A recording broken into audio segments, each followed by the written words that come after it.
Lesson 25 is on multiplying and dividing decimal numbers. And in your packet of 25, it has a little table that's pretty handy. So I would suggest using that. And I'll post that on Facebook as well. Mr. Velasquez maybe, typed 16 names in a minute. At that rate, how many names could he type in 1.5 minutes? So in 1 minute, he could type 16 names. And then in half a minute, he could type half that number, which is 8 names.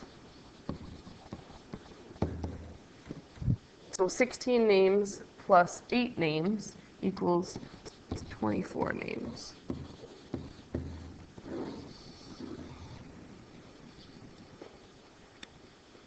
The number of students in 4 classrooms is 27, 29, 30, and 30. What is the average mean number of students in the 4 classrooms? Well, to find the average, the mean, you add up all the numbers and divide by how many there are. So 30 and 30 is 60. And 27 and 29 is 4 less than 60, so 56. 60 and 56 is 116. And then we need to divide 116 by 4, because there's 4 numbers. 4 goes into 11 2 times. 2 times 4 is 8. 11 minus 8 is 3. Bring down the 6. 8 goes into 36 9 times. 9 times 4 is 36. Once we have a 0 down here and no more numbers up here, we know that we're done. So the average number of students is 29.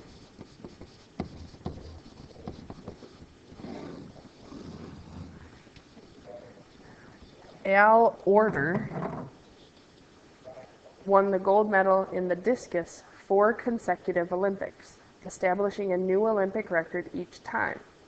He won his first gold medal in 1956 in Melbourne with a throw of 56.36 meters.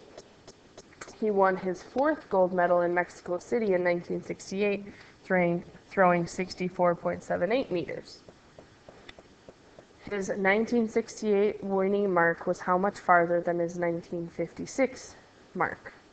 So we have a comparing, so we're going to take the greater number, 64.78, and we will subtract the lesser number, 56.36. And remember, when we subtract decimals, we need to line up the decimal point. So 56.36. 8 minus 6 is 2. 7 minus 3 is 4. Bring the decimal point down. 4 minus 6, I can't do that, so I gotta borrow, which makes that 14. 14 minus 6 is 8. And then 5 minus 5 would be 0. So his 1968 mark was 8.42 meters more, or farther, than his 1956 mark. 1/2 plus 2/3. When we add fractions, we need to find a common denominator. And 2 and 3 can both go into 6. 2, 4, 6, and 3, 6, 9. So we'll rewrite 1/2 as something over 6. To go from 2 to 6, I multiply by 3. To go, whatever I do on the bottom, I need to do on the top. So 1 times 3 is 3. So 1/2 we will rewrite as 3/6. And then we'll do the same for 2/3. We'll write that as something over 6. To go from 3 to 6, we multiply by 2. To go from, then we have to do that on the top, multiply by 2. 2 times 2 is 4. So 3/6 plus 4/6. We add the top, the numerator, we get 7, keep the bottom. 7/6 is an improper fraction because the numerator is right now bigger than the denominator. So 6 goes into 7 once, and then we have 1 left over. So that would equal 1 and 1/6.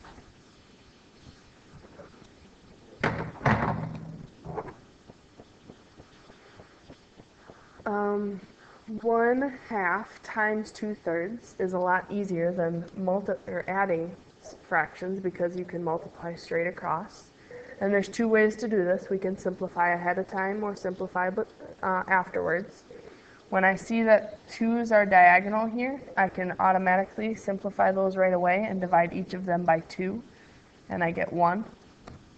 And then 1 times 1 is 1, 1 times 3 is 3.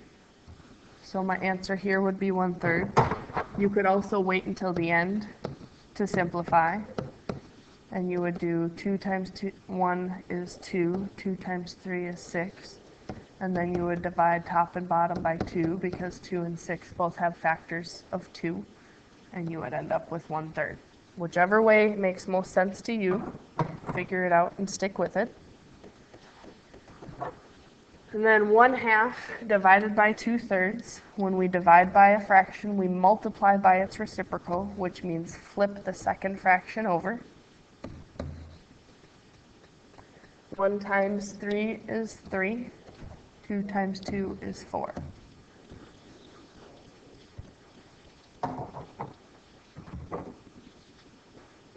Subtracting fractions is very similar to adding them. You have to find the common denominator.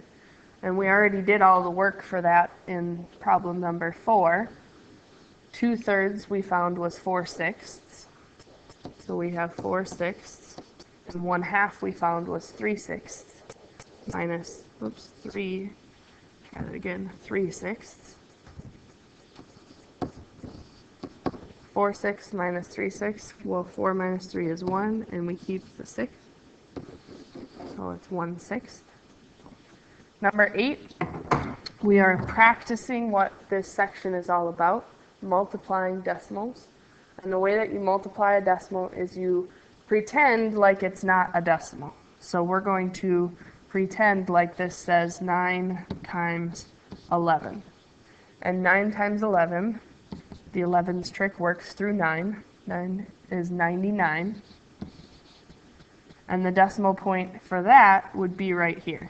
Then we go back and we look and we say there were 1, 2, 3 places of decimal, and we need to move our decimal point 3 places to the left then. So 1, 2, 3. So then 0.9 times 0.11 is 0.099.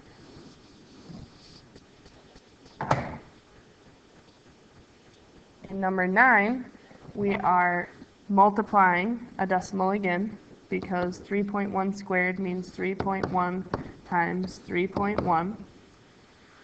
So we'll pretend like there's no decimals, and we'll do 31 times 31, which I would say is 31 times 30 plus 30 times 1.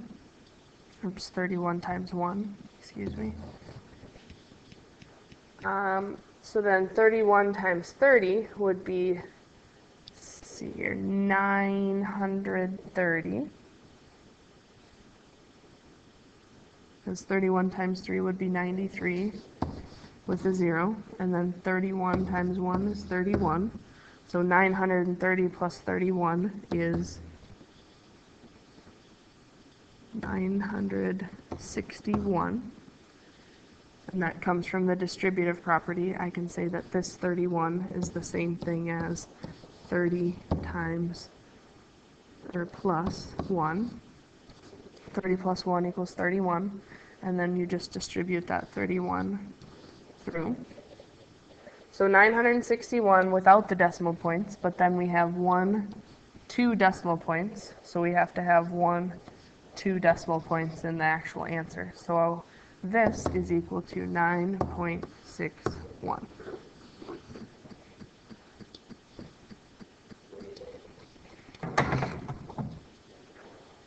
when we add decimals, we just need to line up the decimal point. So we have 4.36 and 0.4. If there's nothing there, it's a 0. You can leave it blank or put a 0 as a filler space. So 6 plus 0 is 6. 3 plus 4 is 7. 4 plus 0 is 4. So the final answer is 4.76.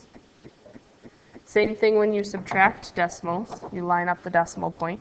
So we have 4.2 minus 0.42. And if there's nothing there, it's handy to put a 0 as a placeholder, because then you can see, well, I can't take 2 away from 0, so I need to borrow.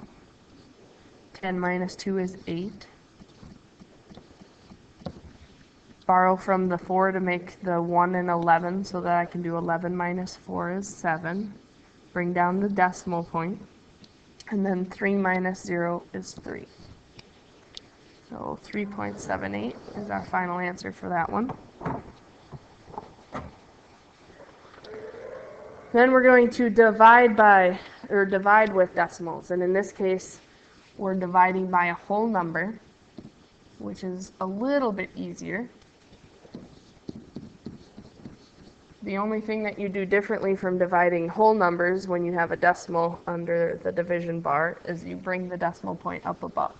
And then you treat it as if it's just a regular number. So I can't put 4 into 0. I can't put 4 into 1. But I can put 4 into 14. And I can put it into it 3 times. 3 times 4 is 12. 14 minus 12 is 2. Bring down the 4. 4 goes into 24 6 times. 26 times 4 is 24. 0. When I run out of numbers over here and I have a 0 down here, I'm done. So our final answer is 0.036. Now in number 13, we're actually dividing by a decimal, and that's just one extra step from what we did in 12.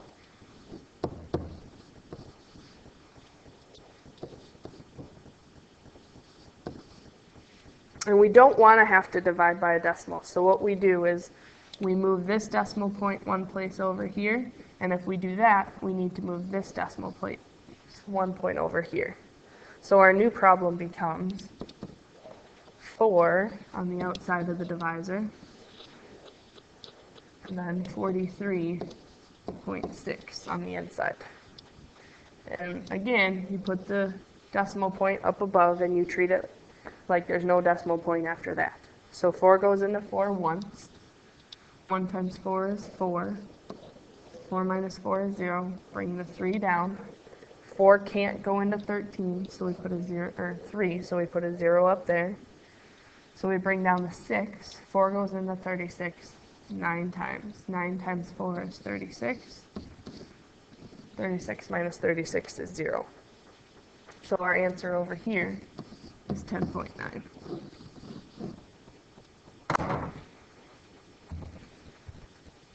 Arrange these numbers in order from least to greatest. Well, if we considered these like whole numbers, this would be 2, 5, and since these all have 3, I can stick a 0 at the end, and that wouldn't change that it's 0.25. 0.250 is still 0.25. So this would be 250, 249, and 251. So this would be smallest, which means that 0.249 is the smallest. Then this would be next, which means that 0.25 is next. And then this would be the biggest, which means that 0.251 is next. Name a pair of angles in this figure that form a linear pair. A linear pair means that they add up to a straight line. So I'm looking for a straight line through an angle at this point. So it looks like this is a straight line. Now the question is, what two angles add up to that. So I can see on the top of the line, I have angle AGB, and then angle BGC.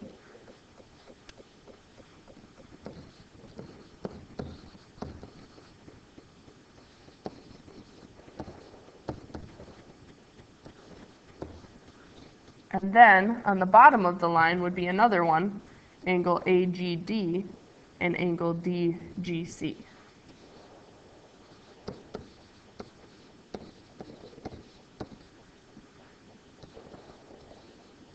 Okay, so either of those are linear pairs because they both will add up to this straight line here. If AGB, so that's this angle here, AGB equals 120 degrees, and if angle BGD, so that's this angle right here, is 90 as a right angle, it says, then what is the measure of BGC and CGD? So this is 120. This entire thing is 90. And they want to know what is BGC and CGD. This one and this one.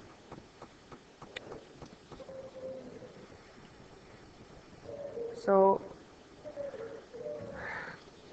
BGC and CGD add up to 90 degrees. So I need to first figure out what BGC is, and I can figure that out because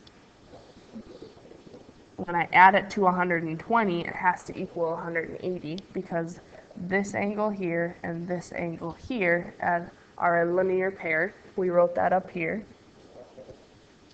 So angle BGC is 180 degrees minus AGB, which is 120 degrees. So that says that it is 60 degrees. Angle BGC.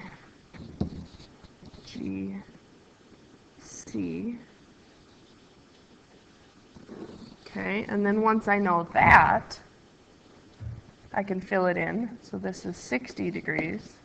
And then I know that this angle here plus this angle here has to be 90 degrees. So angle CGD is equal to 90 degrees minus whatever angle BGC is, which is 60, which is 30 degrees, is angle CGD.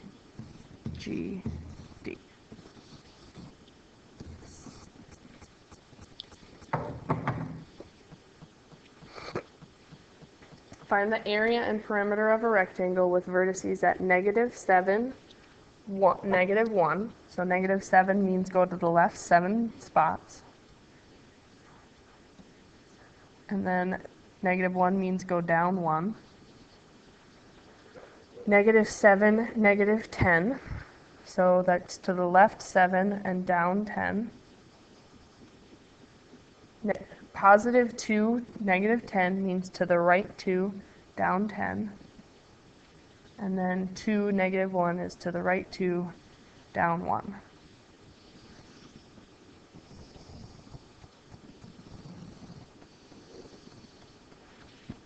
So there's 1, 2, 3, 4, 5, 6, 7, 8, 9. 1, 2, 3, 4, 5, 6, 7, 8, 9. So it's a square, it looks like.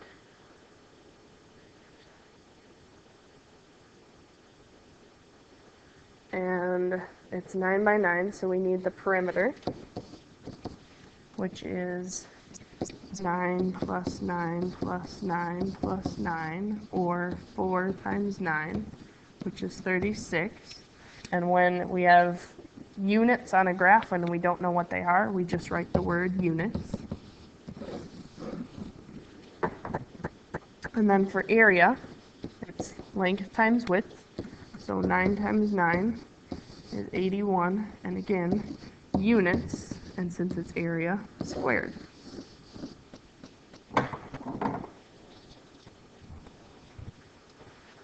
Expand 3 times t plus 4 in parentheses. Expand means use the distributive property. Distributive property means to multiply the 3 by the t and by the 4. So 3 times t plus whatever symbol's in between you keep, and then 3 times 4. 3 times t we just write as 3t, and then 3 times 4 we would say is 12.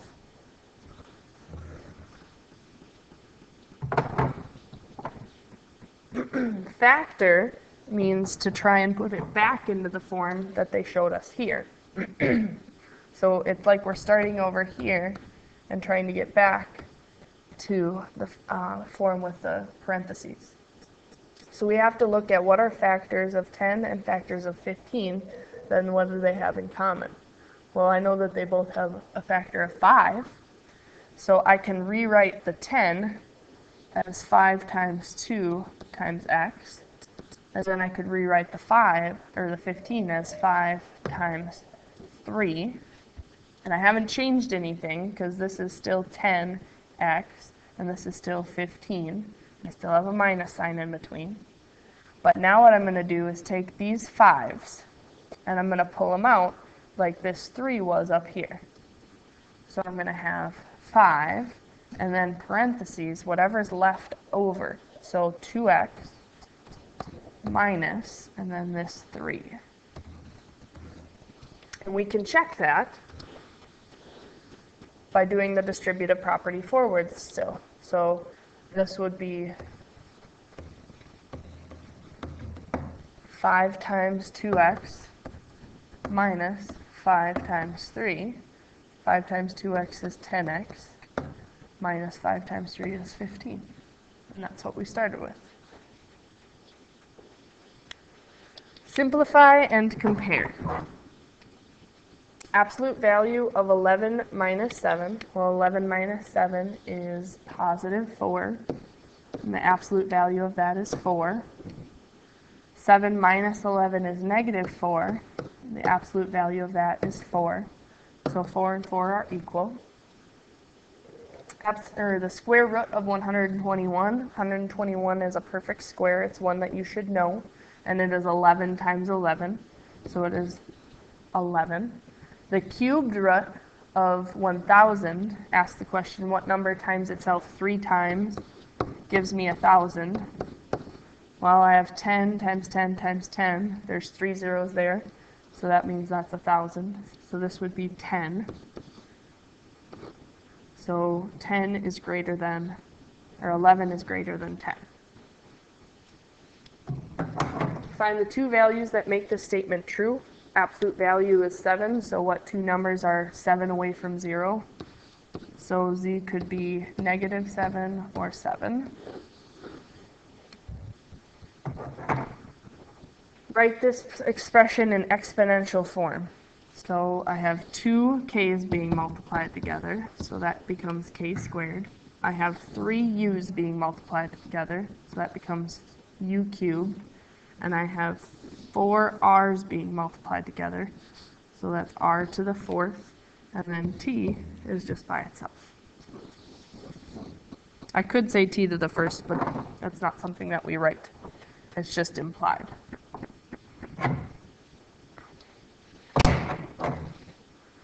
What is the area of a square window that has 3.5 feet on each side?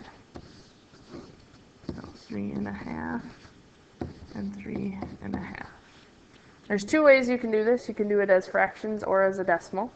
So if I wanted to do it as fractions, I would write 3.5 as an improper fraction. So 3.5. 3 means that I have 6 halves. And 6 halves plus 1 half is 7 halves.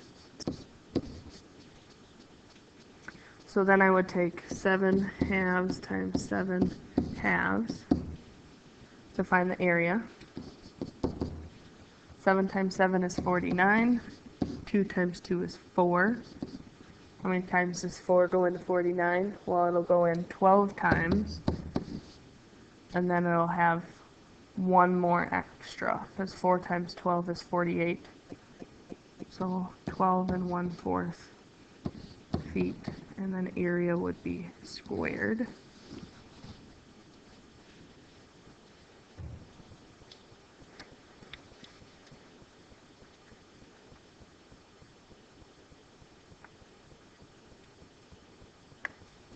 The other way that we can do this one is to do it as a decimal, which is what this section is about, multiplying decimals. So you would convert 3.5 into a decimal, which is 3.5. And then you go 3.5 times 3.5.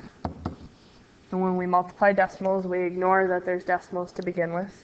So we would have 35 times 35, which I would say is 35 times 30 plus 5, using the distributive property, which is 35 times 30 plus 35 times 5.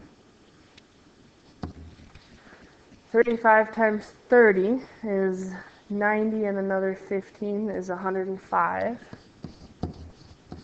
And then 35 and 5 times 5, or wait,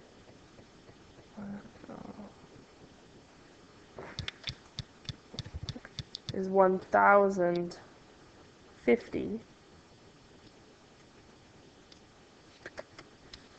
Forgot to put the 0 from the 30 at the end. And then 35 times 5 is, 5 would be 150, and then 5 times 5 is 25, so 175. And then we would have 1225. And then we have 1, 2 decimal places, so 1, 2. The decimal point would go here, and we would have 12.25 feet squared. And we know that 0.25 is the same thing as a fourth, so we got the same answer both ways, which is good. It's always nice to be able to do something 2 different ways and check your answer. Name the properties illustrated.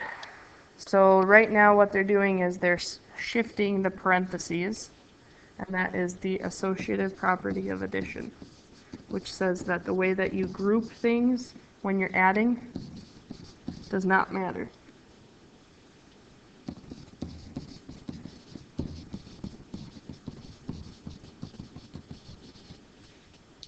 And then 0.5 times 1 equals 0.5. That's the property that says when you multiply something by 1, you get that same thing back, and that's the multiplicative identity.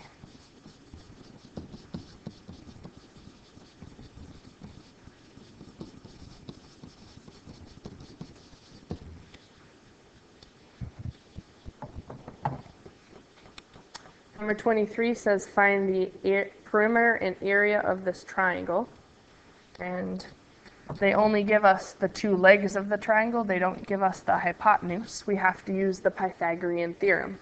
And the Pythagorean theorem says that a squared plus b squared equals c squared. And a and b are the 2 sides of the triangle that make the right angle. So we have 12 squared plus 5 squared equals c squared. 12 squared is one you should just know. It's 144. 5 squared is 25. And 144 plus 25 is 169. And if that equals c squared, then if we just want c, the opposite of squared is a square root. And 169 is one that you should just know. And it is 13 squared. So the square root of 169 is 13. So that says that this side is 13 inches. So to find the perimeter, I take and add up all the sides. So 12 plus 13 plus 5 12 and 13 is 25, and 5 is 30. So 30 inches. And then to find the area, I take 1/2 the base, which is 12, times the height, which is 5. The base and the height are the two that make the perpendicular, or a right angle. 1/2 of 12 is 6. 6 times 5 is 30 again. But in this case, since it's area, it's inches squared. Classify the triangle in problem 23 by angles and sides. Well, by angles, it has a right angle, so it is a right triangle. And none of the sides are the same, which means that it's a scalene triangle. If the measure of angle A, so this angle over here, is 22.5 degrees, what would be the measure of angle B? Well, we know that the angles in a triangle add up to 180. So if I'm going to find out B, it's going to be whatever 180 minus 22.5 degrees is. And then we also know that angle C is 90 degrees. So we have 180 degrees minus 90 degrees is 90 degrees. And then minus 22.5 degrees. 90 minus 22 would be, minus 20 would be 7, 2 more would be 68, and then 68 minus a half would be 67.5 degrees.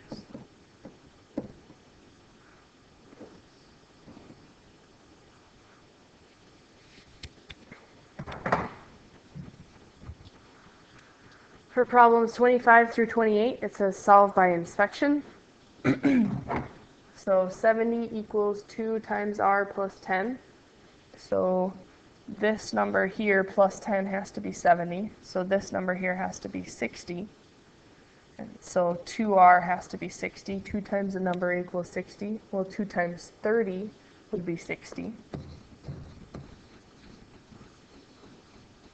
So if I check that, I would say 2 times 30 plus 10, does that equal 70? 2 times 30 is 60 plus 10 is 70. So that works. 1 minus x equals 2/3. Well, if I had this in terms of thirds, the 1, it would say 3/3 minus x equals 2/3. Well, this has to be over 3. So x is going to be something over 3 because our final answer is in thirds. And 3 minus what would give me 2? Well, 3 minus 1 would give me 2. So x must be 1/3, and we can check that over here. 3/3 minus 1/3 equals 2/3. Yeah, that works out. Another way you can look at it is if I have a hole and I take off, or I end up with 2/3, that means I took off 1/3.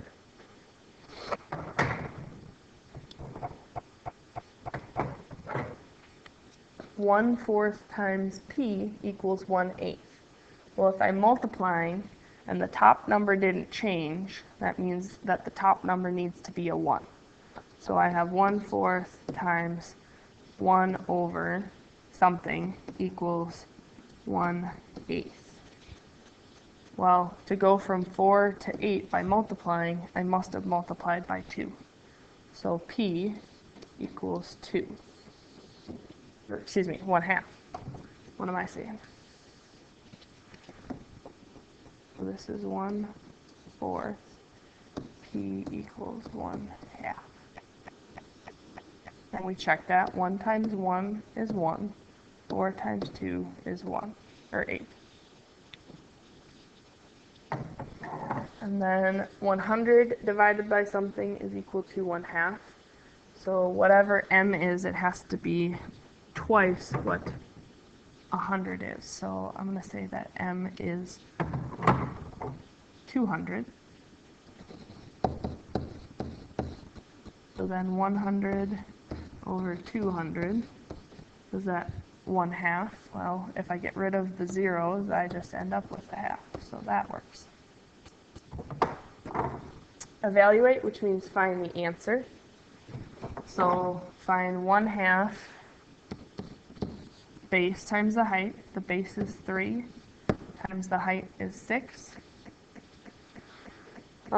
I don't want to do 1/2 times 3 first because that's going to be a decimal or a fraction number. So what I'm going to do is I'm going to switch the place, and I can do that by the commutative property. So I'm going to do 1/2 times 6 times 3, and then 1/2 of 6 is just 3, and then 3 times 3 is 9.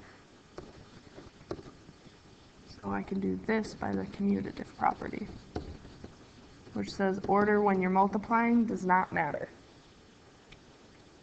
Find B2, which I think they mean to be B squared. Let me double check in the book here.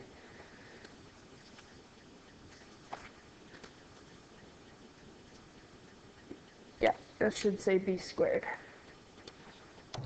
It might say it on your packet. So B squared minus 4AC, when A is 1, B is 4, and C is 4. So 4 squared is 16. Do that first. And then 4 times 1 is 4, times 4 is 16. 16 minus 16 is 0.